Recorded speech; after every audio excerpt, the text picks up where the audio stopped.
Central Bank of Nigeria has warned deposit money banks against the practice of circulating composed banknotes, which is part of their deposits with the Apex Bank. CBN has expressed concerns over the increasing number of these composed banknotes, with the members of the public usually request for their replacement.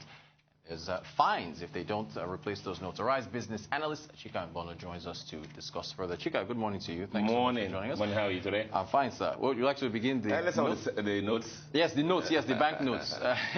What do you make of the CBN's Well, just like we do in this program, yeah.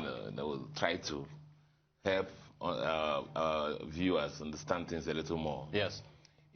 See, no matter how much you try for cashless society, there must always be cash. Yeah. Even in the developed economies like US, where cash is discouraged. See, the volume of cash in the economy is still very high. So same here. So as you know, most times when you go to the markets, what is used to transact is not the POS, right, but the physical cash. And so the cash comes into the banking system. Now the banks sort out notes in like clean notes. Then they want to have the second group they call dirty and maybe weak notes. Yes. And then the last one is the mutilated notes. Mutilated notes are like those like ink has fallen on them. They've been torn, tied together with sellotape, and such like. But the weak notes, what happens is that the weak notes and the fading notes, the banks normally pack them in boxes and send to CBN for exchange and get credit for that. But the real issue in this story, which is what I wanted to bring out, is the fact that also CBN expects the banks on these mutilated notes to pack them in boxes. 1,000 naira in a box. One box will be 10 million naira. Okay. 500 naira in a box. One box is 5 million naira. 200 naira, 2 million naira, and so on and so forth. Now, the problem is this, that CBN, as we understand it, do not allow the banks to bring the boxes for exchange, the mutilated notes, the boxes into central bank for exchange. Okay. Until the box, like 1,000 naira notes, is up to 10 million. So there's a threshold. Yeah, a box is 10 million. Right. So it must be a box. Right. For the 500 naira, it must be like a box, which is 5 million naira. And 200 naira, it must be that. So it must be a complete box, 1,000 naira, before you take it into CBN. So what happens is that the mutilated notes don't come in every day. Right. So the banks sometimes, it may take them 5 years, 3 years, to be able to accumulate that. And so they have in their vaults, mutilated notes of like 5 million naira, 1,000 naira notes, or that, or they're looking at it every day. And it's like, let's some of it, So when they're packing the other notes that are bad, not too bad notes, the soft notes, the weak notes, and the notes, sometimes some of them slip by into this. Okay. And that's what causes this. Right. So CBN is saying, if you continue to do this, we're going to penalize you. Got you. That's the story behind this. It's not much. Got you. Thank you for explaining that. So do you think they'll see an improvement? Well, I mean, the banks are not allowed. It's a chicken situation. The banks are not allowed to reject notes brought in by customers. All right. So they'll continue to receive mutilated notes.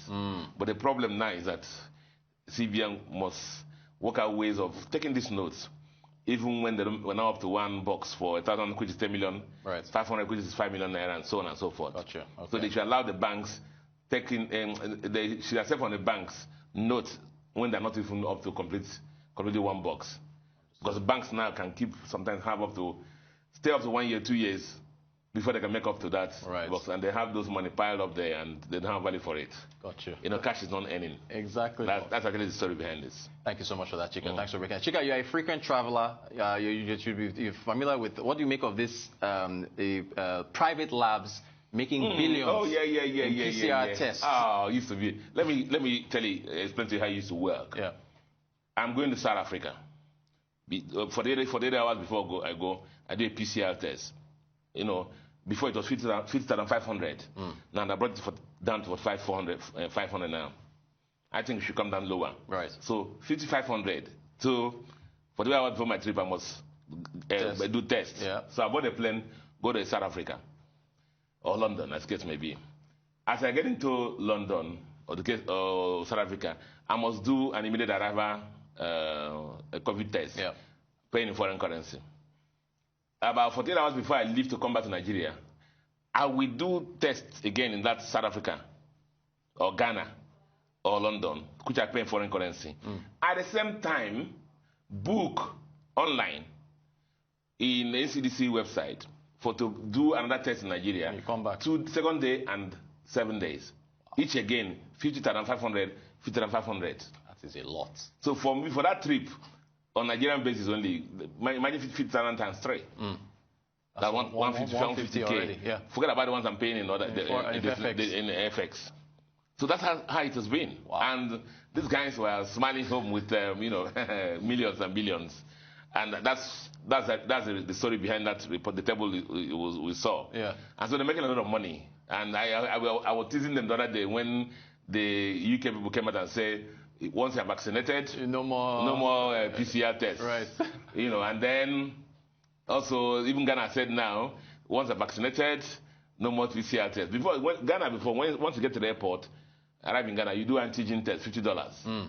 I mean, it's so expensive. So all this are going to moderate now. Right. If you're vaccinated. But I think they're going to gravitate from the PCR test, which is a more intensive test, to the antigen test, which is almost immediate.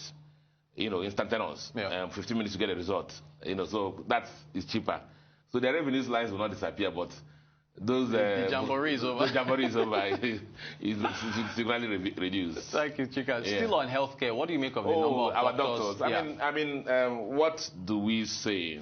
You need to interact with some of these. I think it starts from the big picture.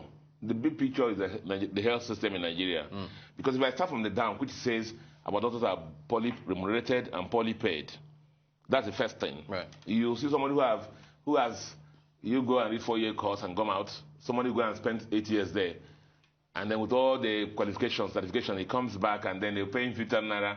Some doctors are earning less than 100,000 naira. Yeah. You believe that? Nigeria here. Yeah. Gosh. And so the Nigerian health system, the NHS, the insurance scheme, is very weak. Only about 1 or 2, maybe max 3 of them are liquid. Most of them have collapsed or illiquid. So how many people are going to the hospital? So the hospitals are poorly patronized.